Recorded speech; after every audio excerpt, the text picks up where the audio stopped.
They were the towering legends of Hollywood's golden age, commanding the silver screen with power and charisma.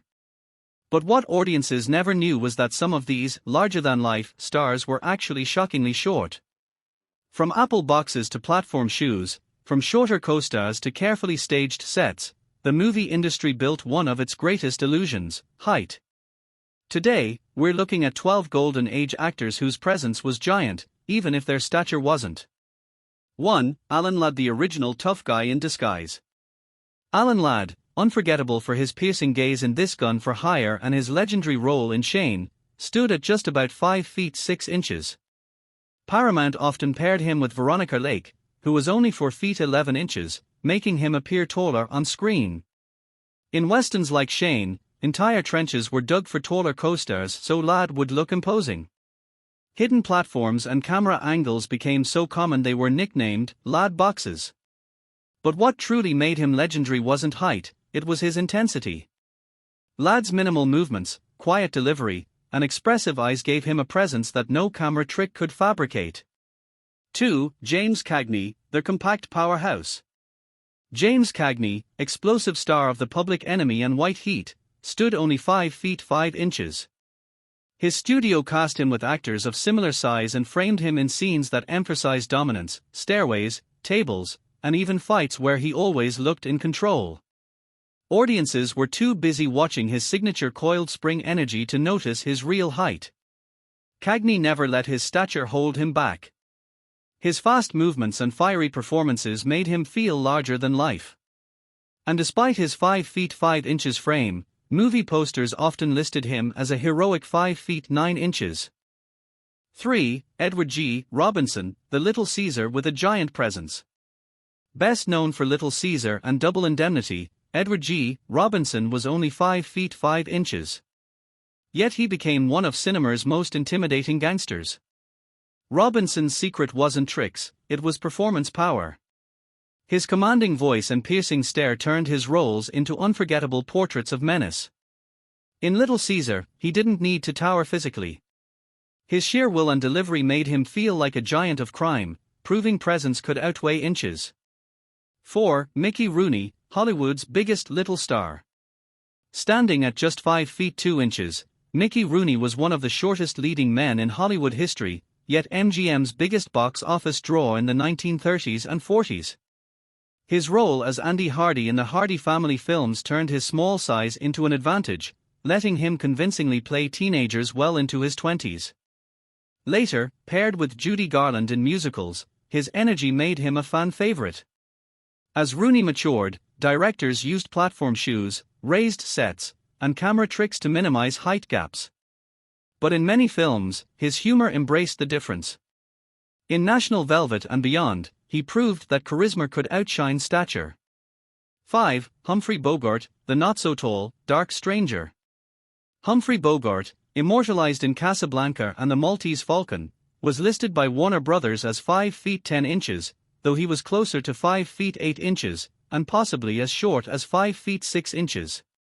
When paired with Ingrid Bergman, 5 feet 9 inches, in Casablanca, directors carefully blocked scenes so Bogart often stood on steps or higher ground, while Bergman was seated. Bogart's bogey box, a portable platform, became a fixture on set. His tailored suits, subtle posture tricks, and camera angles completed the illusion. But what made Bogart truly timeless was his understated intensity. In Casablanca, you didn't see his inches, you saw his eyes, his gravelly voice, and that iconic screen presence. 6. Dustin Hoffman, a new era of height illusions. Though slightly beyond Hollywood's golden age, Dustin Hoffman at 5 feet 6 inches carried forward the tradition of shorter actors breaking boundaries. His breakthrough in The Graduate, 1967, paired him with Anne Bancroft, where his smaller stature amplified his character's insecurity. Later films like Midnight Cowboy and Kramer vs. Kramer turned his height into a storytelling advantage, reinforcing his underdog image.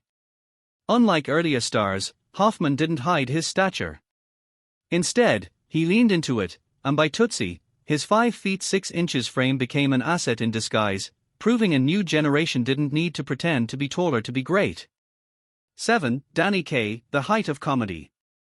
Danny Kaye, standing 5 feet 7 inches, was a whirlwind of energy in the 1940s and 50s. In films like The Secret Life of Walter Mitty and The Court Jester, his non-stop comedy, singing, and dancing distracted audiences from his modest height. Studios sometimes placed him on platforms in romantic scenes with taller women, but his endless motion, leaping, gesturing, and singing meant height didn't matter. As he joked during White Christmas with the much taller Bing Crosby, "Between the two of us, we average out to the perfect height." 8. George Raft, the diminutive gangster. Known for gangster classics like Scarface, 1932, and Each Dawn I Die, 1939, George Raft stood just 5 feet 7 inches. Warner Brothers often paired him with shorter supporting actors or carefully managed angles so he seemed taller. His cool, motionless style on screen, arms folded, face unreadable, enhanced the illusion of danger. Critics noted that Raft didn't need height, his stillness and those cold eyes were scarier than bigger men swinging fists. His compact frame actually made his menace more believable, turning a limitation into strength. 9. Sal Mineo, the compact rebel. Sal Mineo, only 5 feet 6 inches, rose to fame opposite James Dean in Rebel Without a Cause, 1955, earning an Oscar nomination. His small stature perfectly suited his role as a vulnerable teenager seeking protection. But as he aged, Mineo's height made it difficult to transition into conventional leading man roles. Costume tricks, elevated shoes, and low angles helped in films like Crime in the Streets, yet his youthful looks and shorter frame led to typecasting.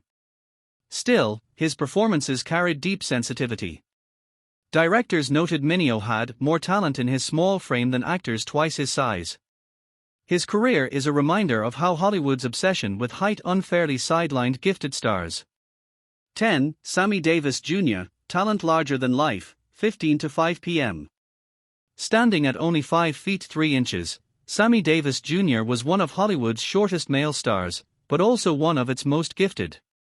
As part of the Rat Pack alongside Frank Sinatra and Dean Martin, he dazzled in film, stage, and television. His incredible singing, dancing, and comedic timing made audiences forget his stature.